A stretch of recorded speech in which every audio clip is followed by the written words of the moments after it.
Mula sa mga makukulay na candy canes, human-sized lollipops at gingerbreads hanggang sa mga pastel-colored gumdrops, talagang ramdam ang Christmas vibes dahil sa mga decorations na ito. Ang Candyland-inspired Christmas Village na yan, hindi isang theme park o tipikal na pasyalan, kundi ang munisipyo sa bayan ng Umingan. Makikita ang makukulay at nakakatakam na Christmas decorations na likhang kamay mismo ng mga empleyado. 29 na department offices, kabilang ang iba't ibang national agencies ang nagpakita ng kani-kanilang creativity sa paglikha ng mga Christmas decor. Habang nagmi-meeting po kami, nag-come up kami na, sige, ang theme natin ngayon ay Candyland. So lahat ng departments dito sa Umingan ay i-involve natin. Sa totoo lang po, originally sana ito ay pagandahan lang. Hanggang sa nakita po namin lahat ng creativity and then lahat na po ng mga empleyado dito sa LGU Umingan nagtatrabaho. Talagang nakita natin yung competitiveness ng isa't isa. Importante po dito, not only yung creativity ng mga empleyado, pero yung cooperation nila na mapaganda lahat ang LGU Umingan.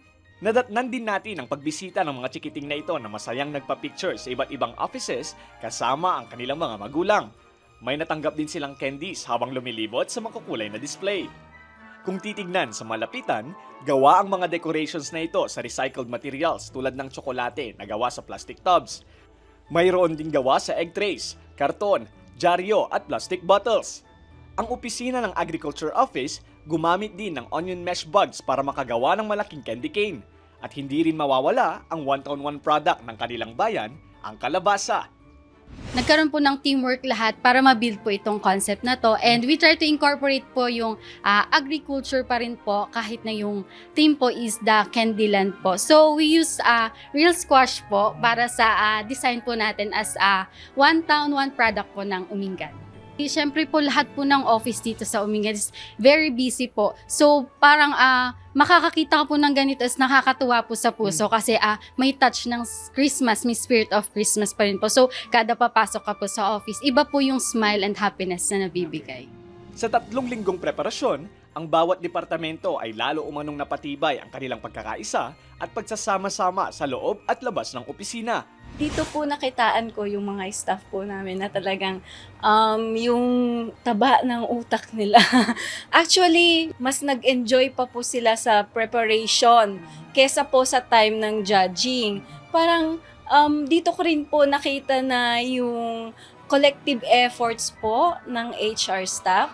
Wala pong nag-away-away sa pagde-decide kung ano po yung ilalagay namin dito, ilalagay doon. Ngayong Kapaskuhan, kaliwat kanan ang mga paandar ng mga munisipalidad para maipakita ang Christmas spirit sa bawat lugar. Mahalaga na magkaroon tayo ng oras para tumigil muna sa trabaho at pumasyal para maramdaman ang diwa ng Pasko.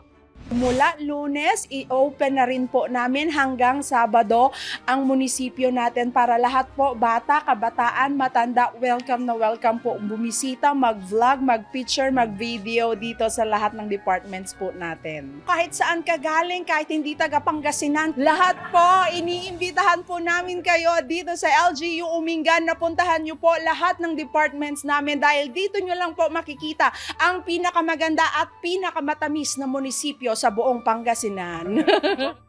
Lester Narag, Balitang, Solid North.